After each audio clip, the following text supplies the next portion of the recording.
Assalamualaikum warahmatullahi wabarakatuh.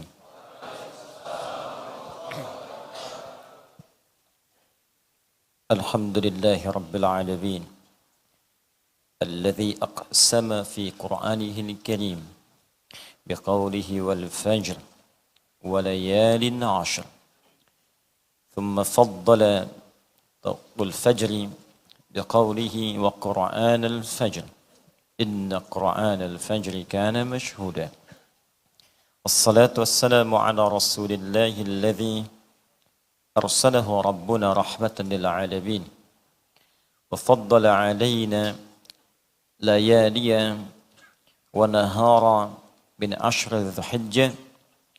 Faqala ma min ayyamin al-'amalu as-salihu fiha ahabbu ila Allah min hadhihi al-ayyam. يعني الأيام العشر. قالوا ولا الجهاد يا رسول الله؟ قال ولا الجهاد في سبيل الله إلا رجل خرج بنفسه وماله ولم يرجع من ذلك بشيء. اللهم فصل وسلم وبارك على هذا النبي الكريم الرسول الأمين سيدنا محمد وعلى آله وصحبه وأمته إلى يوم الدين. أما بعد فيا عباد الله أوصي نفسي وإياكم بتقوى الله فقد فاز المتقون فلا تموتن إلا وأنتم مسلمون. فقال تعالى يا أيها الذين آمنوا اتقوا الله حق تقاته ولا تموتن إلا وأنتم مسلمون. Hadirin sekalian, alhamdulillah kita kembali diberikan kesempatan oleh Allah Subhanahu wa taala untuk beribadah di masjid ini khususnya, dan telah kita tunaikan salat maghrib berjamaah. Semoga salat yang telah kita tunaikan di malam Jumat yang kedua di bulan Dzulhijjah ini telah masuk ke penanggalan 8 Dzulhijjah 1440 Hijrah. Semoga seluruhnya diterima dan diberkahi oleh Allah Subhanahu wa taala. Sebelum kita melanjutkan kajian kita dan menepati janji kita untuk mengulas bagian kedua dari persoalan hukum-hukum terkait dengan Idul Adha dan korban, kami ingin mengingatkan tentang hal yang disinggung oleh Nabi SAW tentang kemuliaan 10 hari ini, khususnya kalimat peringatan Nabi kepada kita semua untuk memanfaatkan waktu ini sebaik-baiknya, baik itu dalam hal meninggalkan maksiat ataupun mengisi kisaran waktu ini dengan meningkatkan amal saleh.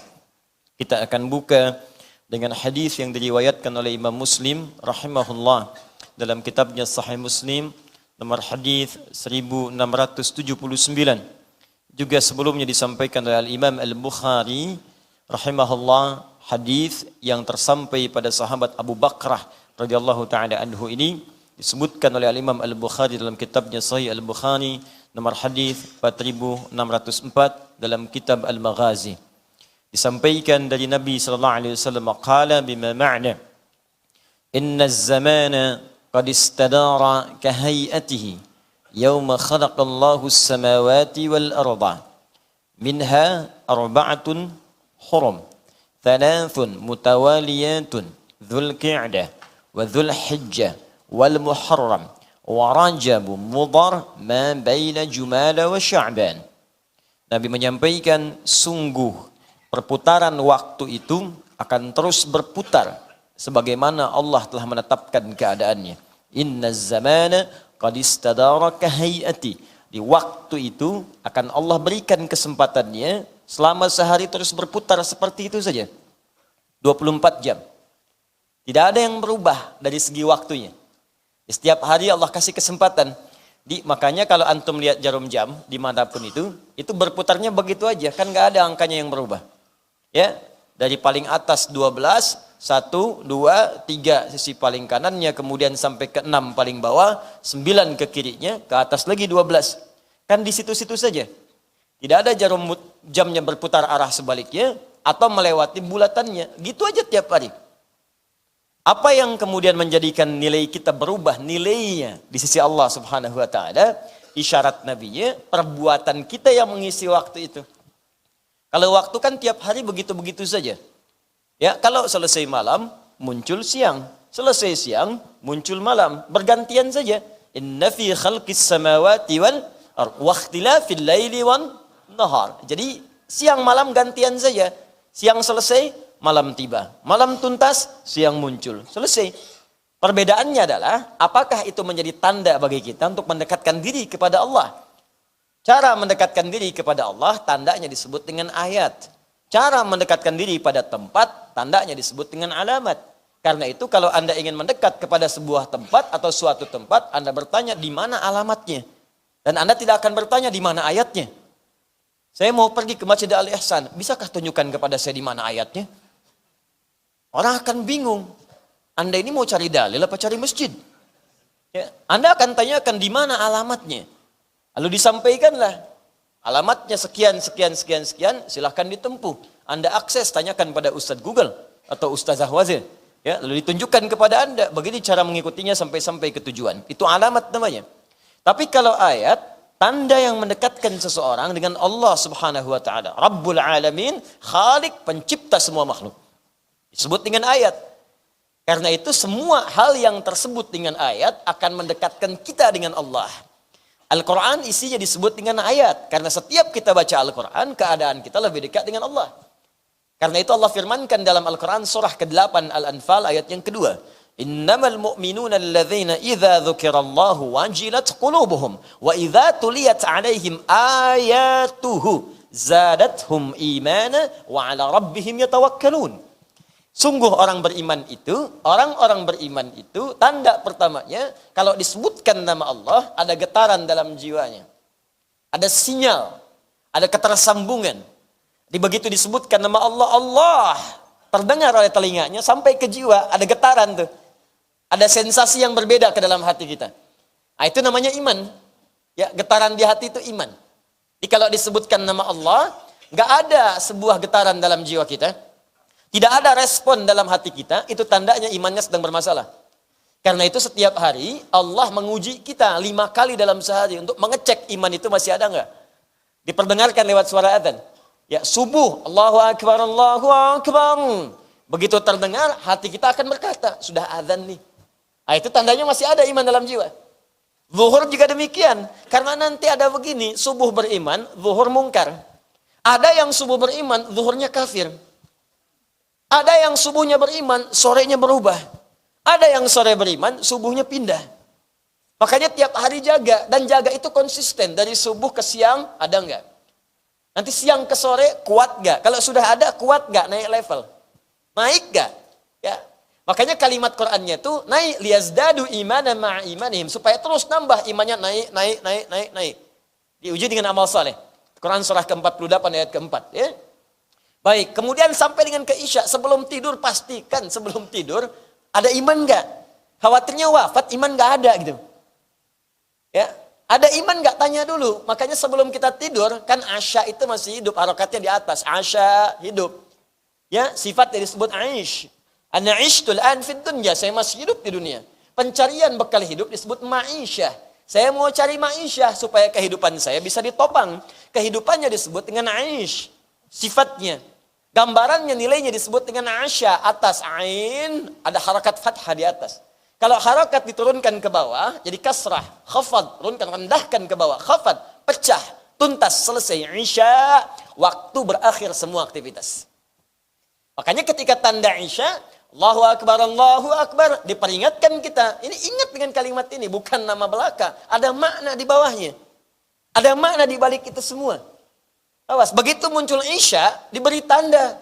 Hei, kalian nih yang sibuk, yang capek, yang dari subuh keluar, yang sampai sekarang masih kerja, semua pekerjaan akan berakhir. Pada akhirnya kalian akan pulang. Kalau nggak percaya, kata Allah, saya kasih lelah, tidur kalian sekarang. Tidurnya itu cuma mukaddimah saja. Siapa tahu dalam tidur dia tidak terbangun lagi. Makanya pastikan ketika ditahan nyawa dalam tidur, kita tidak tahu dalam menit keberapa itu kemudian akan berakhir. Pastikan iman itu ada. Apa kemudian cara kita menguatkan iman? Ayat tadi. Wa idza tuliyat alaihim ayatuhu zadathum imana. Kalau dibacakan kepada mereka ayat-ayat Allah, kemudian bertambah imannya, wa ala rabbihim yatawakkalun. Maka terbangun hubungan kedekatan dengan Allah Subhanahu wa taala. Karena itu setiap disebut kalimat ayat manfaatkan. Ini pagi sampai dengan malam, itu cuma bertukar aja waktunya. Waqtilafil laili wan nahar. Ya, lihat, pagi siang bertukar. Tapi apa yang membedakan pagi dengan siang? La ayatil li ulil albab. Ayat. Bagi ulul albab, bagi yang paham tentang kehidupan, albab dari kata lubun. Lub itu esensi dari sesuatu. Ya, pernah lihat kelapa? Halo? Kelapa. Jangan katakan wallahu alam, kelapa. Pohonnya pernah lihat? Ya, kelapa itu Masya Allah, itu kita anugerah untuk kita semua. Ya, adanya di dekat-dekat dengan kita. Ya, maka itu orang Arab menyebutnya jauzul hindi. Jauzul hindi, Masya Allah, anugerah bagi orang dekat-dekat Hindia. Ke kita itu, kalau disebutkan Hindia, Samudra Hindia ke kita, ke arah Indonesia. Makanya di Arab nggak ada kelapa. Silahkan cari, ya, sampai kiamat kurang 2 hari, nggak akan ditemukan kelapa di Arab. Karena khusus untuk daerah-daerah kita itu. Kelapa itu, kalau Anda ambil kemudian buahnya, bukankah ada kulit luarnya yang keras? Ya kan? Kalau dibuka kemudian ada apa setelah itu? Batoknya. Kalau batoknya dibuka lagi, ada lagi apa? Dagingnya. Kalau dagingnya itu diperhatikan dengan baik lagi, bukankah ada yang kulit-kulit tipisnya? Kalau kulit tipisnya dilihat lagi, bukankah bagian tengah, bagian dalamnya ada kulit yang paling lembutnya? Ya? Halo? Nah, itu lub namanya. Lub, inti terdalam dari sesuatu.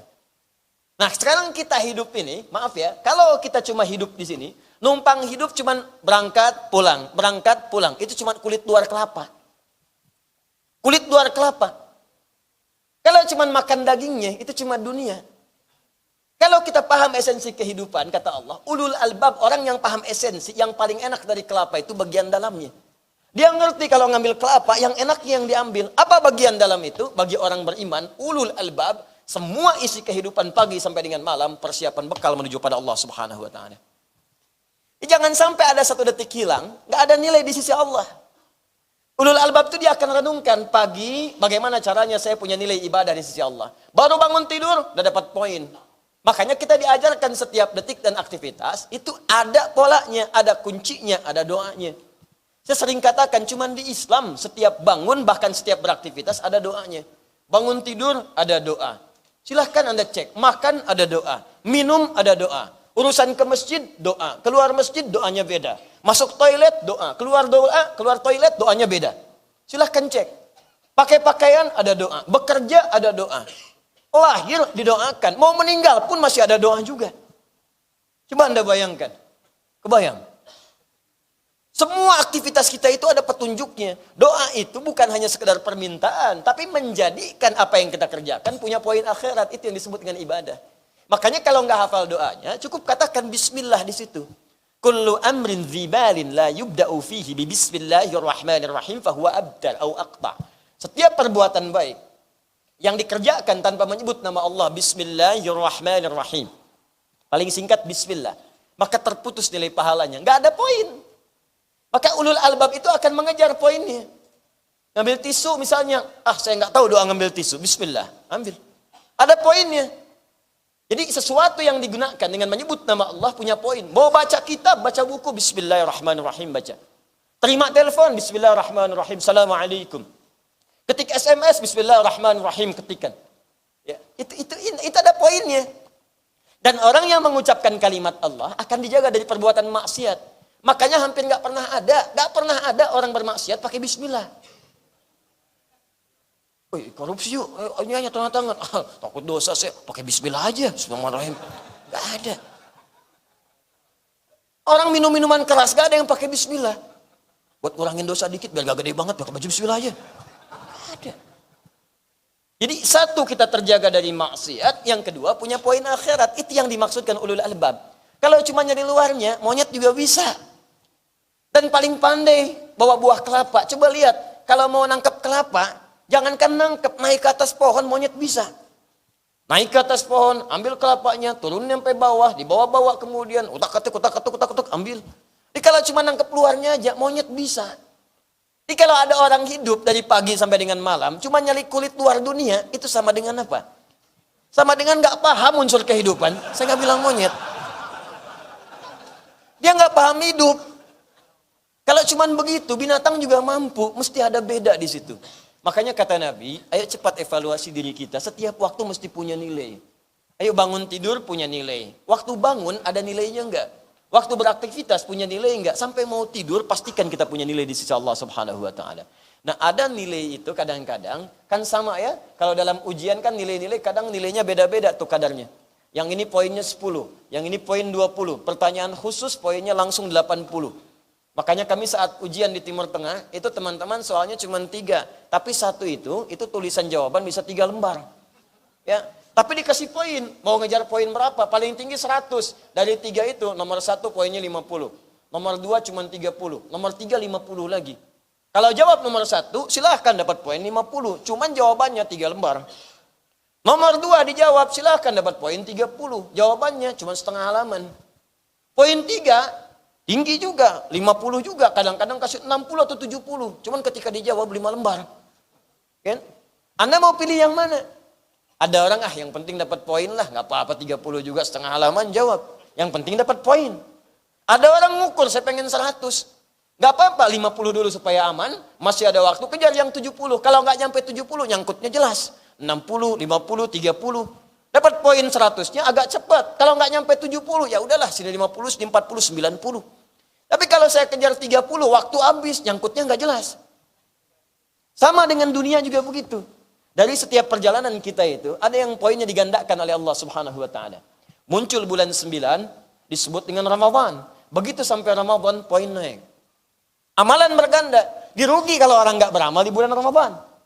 Kemudian turun Ramadan, muncul Syawal. Syawal selesai Dzulqa'dah. Begitu Dzulhijjah, di situ kata Nabi ada poin yang sangat besar.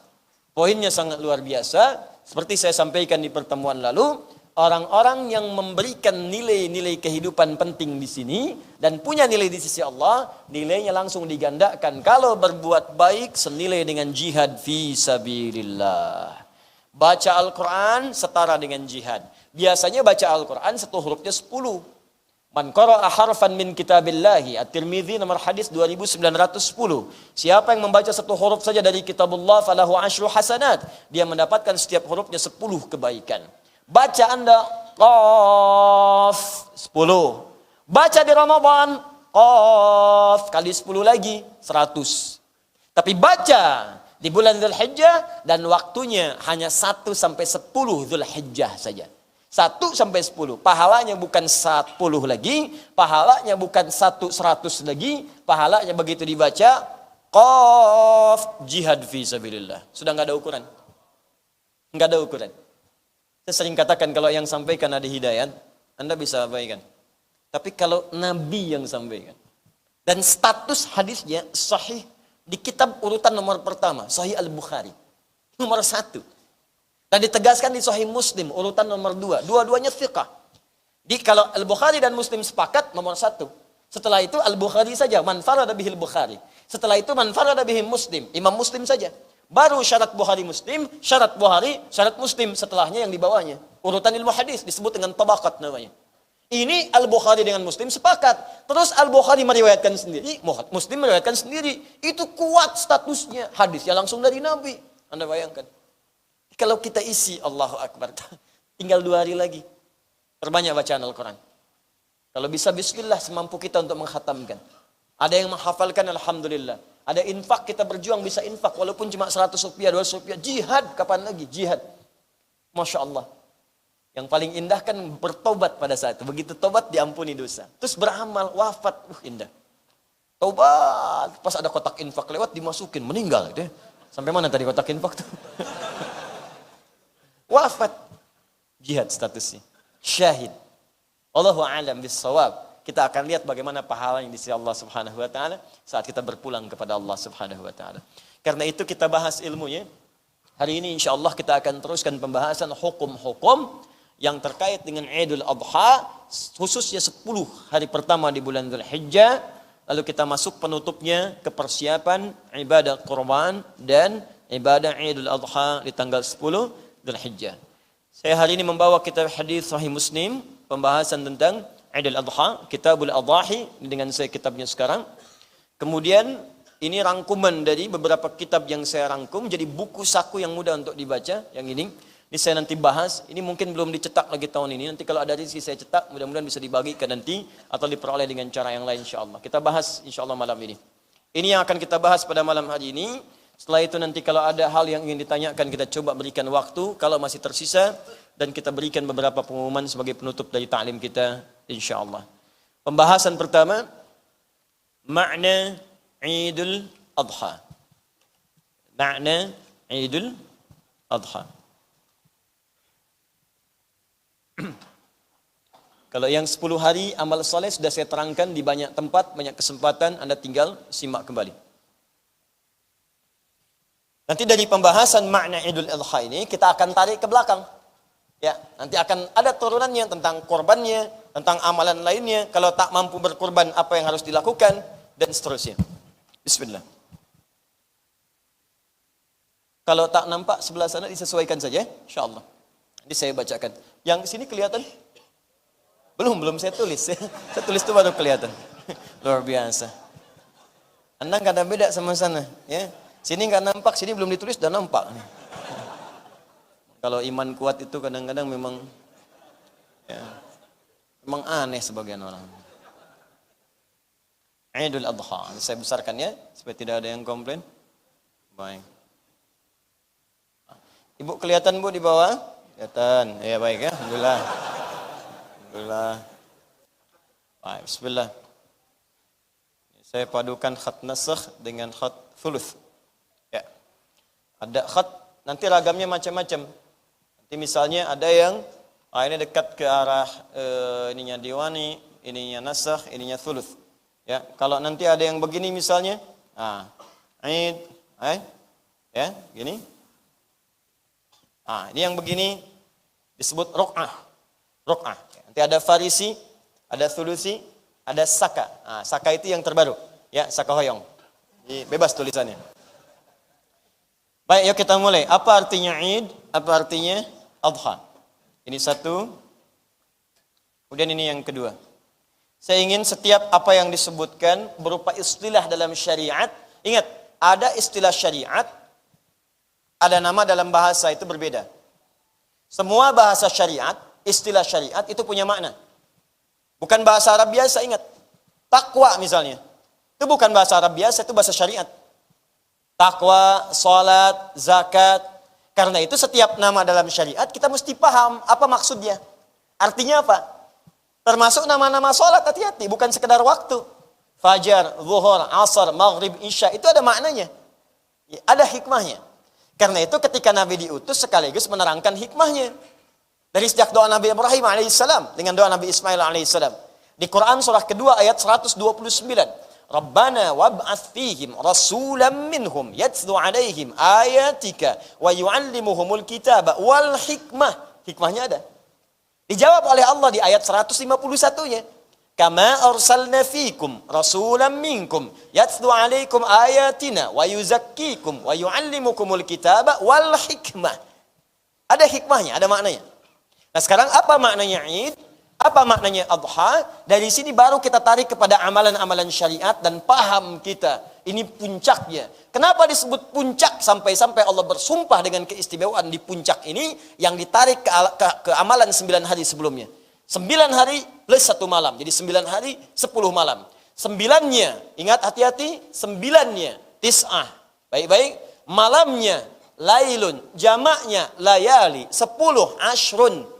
Fajar di hari ke-10 tambah 9 hari plus 10 malam. Wal fajr walayalin ashr. Saking pentingnya ini. Makanya kita tarik dulu ke 10 fajarnya dengan duhanya Idul Adha, baru kita tarik dari sini ke 9 ke belakangnya. 10, 9, 8, 3, ya, sampai dengan kedua, ke 1, pus naik ke atas. Id berasal dari kata ada ya'udu. Ya, pelan-pelan, sabar. Ada ya'udu idan. Ada ya'udu idan wa audatan wa idatan. Artinya kembali kepada asal sesuatu. Ada 2 kata menunjuk makna kembali. Kalau kembali secara umum kepada asal, Itu dari kata ada ya'udu. Tapi kalau kembali secara bertahap, ada tahapannya. Lewat ini dulu, sampai kembali ke asal. Detilnya, itu disebut dengan raja'a yarji'u. Raja'a yarji'u, ruju'an. Orangnya disebut raji'un. Kalau banyakan, tinggal tambah waw dan nun di ujungnya. Raji'un. Pulang, tapi secara bertahap. Gak langsung ketemu dengan asal, cuman bertahap. Lewat ini dulu, lewat ini dulu, lewat ini dulu. Saya tanya pada teman-teman semua, kalau ada yang meninggal dunia, kembali kepada siapa? Kembali kepada Allah. Apakah langsung bertemu dengan Allah? Tidak, dia lewat tahapan dulu.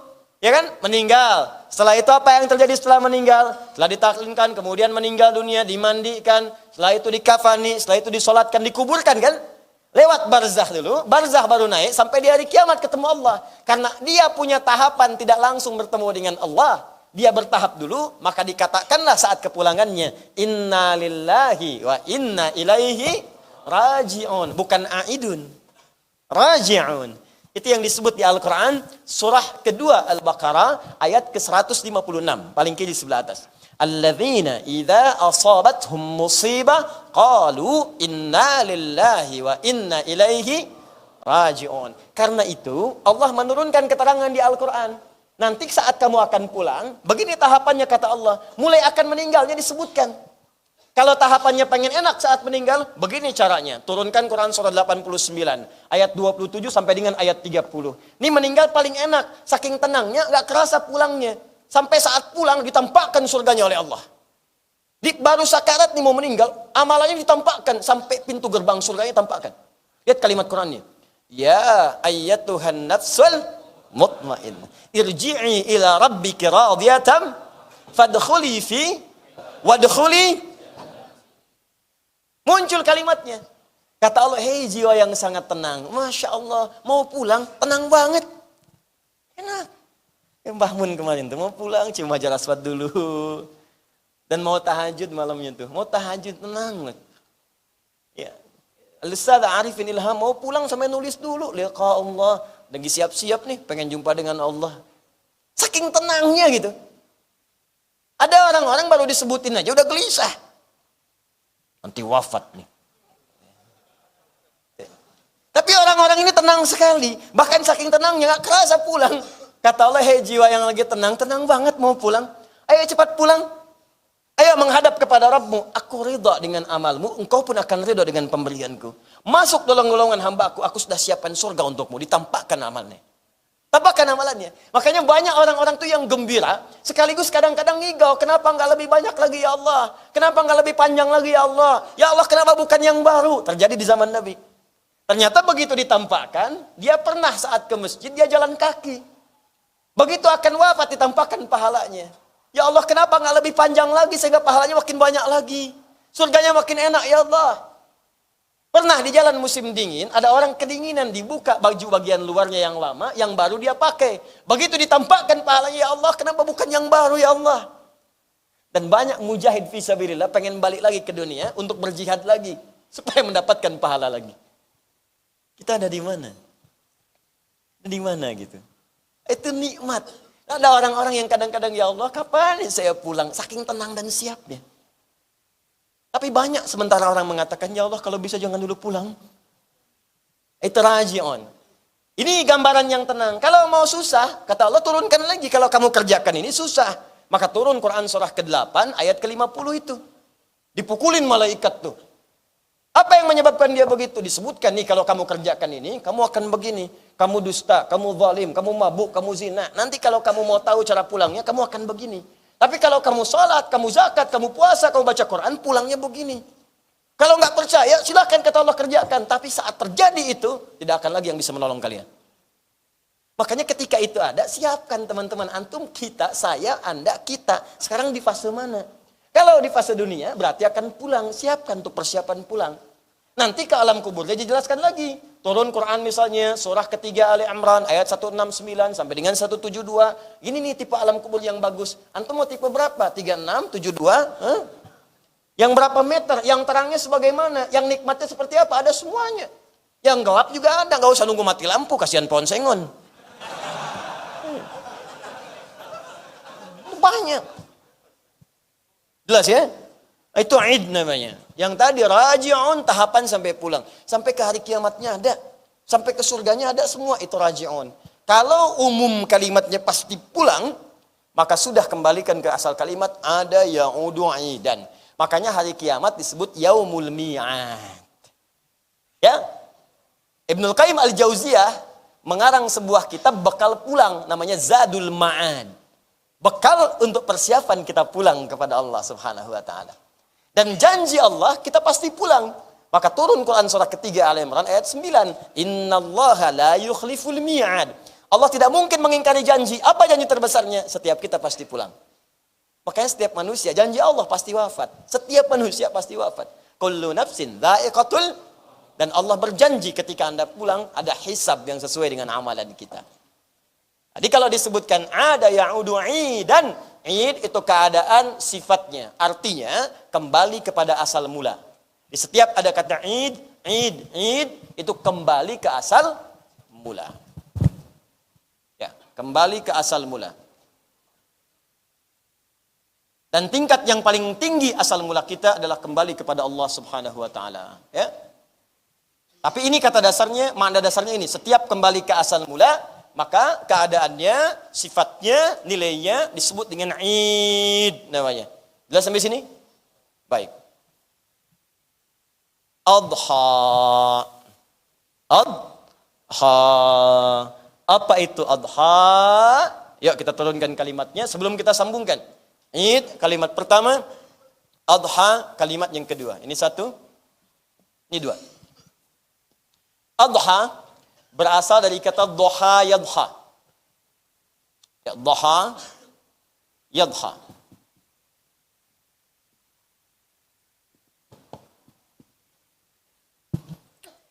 Pada awalnya kata ini berarti keadaan yang sangat tenang dan tentram. Saya ulang. Pada awalnya asal kata ini punya arti keadaan yang sangat tenang dan tentram. Tenang, tentram. Fokus ini kajian agak dalam nih, ya, karena menggabungkan beberapa disiplin ilmu. Ada nahwu, ada sharaf, ada balaghah, ada terapan di sini. Ya, perhatikan baik-baik, fokus baik-baik ya. Terutama di sharafnya harus kuat nih. Dari kata ini muncul kata duha. Duha. Kenapa duha disebut dengan duha? Karena pada waktu itu kita merasakan cahaya matahari yang memberikan ketenangan dan ketentraman. Makanya ketika Anda keluar di waktu duha, cahaya mataharinya enak. Bukankah ketika berjemur merasa lebih tenang? Enak, gitu, tentram. Duha, kenapa disebut dengan duha? Waktu saat matahari naik sepenggalah dan menghadirkan suasana yang tenang dan tentram dengan cahaya atau sinarnya. Itu kalau duha, ini yang dimaksud waktunya, waktu lahirnya ketentraman dan ketenangan dari cahaya matahari yang naik sepenggalah. Paham sampai sini dulu? 2, 3. Kalau kita ingin menjadikan sesuatu hilang, yang dengan hilangnya itu menjadi tenang kita. Misal, dalam diri kita ada penghalang nih, nggak tenang kita. Ya? Ada misalnya duri menempel di kaki kita, ya, sehingga terasa sakit. Bahasa Jepangnya kacugak. Ya? Terus jalan nggak tenang tuh, jalan nggak tenang. Kita pengen cabut tuh supaya tenang, supaya enak. Begitu dicabut disingkirkan. Nah, itu dalam ilmu sharaf, kalau kita ingin menyingkirkan sesuatu, namanya lil izalah. Izalah melepaskan sesuatu sehingga nggak nempel di kita. Maka rumusnya dalam ilmu sharaf tambahkan hamzah berdiri tegak dengan kepala di atasnya, harakatnya bisa fathah di awalnya kepada kalimat intinya. Boha tambahkan hamzah di depannya. A. Kalau hamzah sudah tiba, datang ke sini, tambahkan ke kata asalnya, maka harakat awal di huruf asal yang ini itu langsung pindah ke hamzah ke sini. Ini disukun, mati. Tambahkan a, misal karuma, ya, kaf ra dengan mim tambah hamzah di a. Ka-nya pindah a ke depannya, kafnya mati, akram. Hasuna, ha, sin, nun, tambah hamzah, menghilangkan segala yang buruk sehingga baik yang muncul. Timbahkan ke sini jadi ahsan. Ya, baik. Misalnya apa lagi? Ya, selamat, pengen selamat, menghindar. Selamat itu salima, sin, lam, mim. Kita pengen selamat, menghilangkan segala hal yang menjadikan kita dengan menghilangkan itu bisa selamat. Tambahkan hamzah di depannya. Aslama, masuk Islam, selamat kita dari semua kegelisahan. Sekarang, ketika kata doha tadi ditambah dengan hamzah, maka apa yang terjadi? Nanti kita lihat setelah menunaikan salat Isya berjamaah. Ada rahasia di balik ini yang menurunkan perangkat syariat dan hukum insyaallah. Subhanakallahumma bihamdika asyhadu an la ilaha illa anta astaghfiruka wa atubu ilaik. Assalamualaikum warahmatullahi wabarakatuh.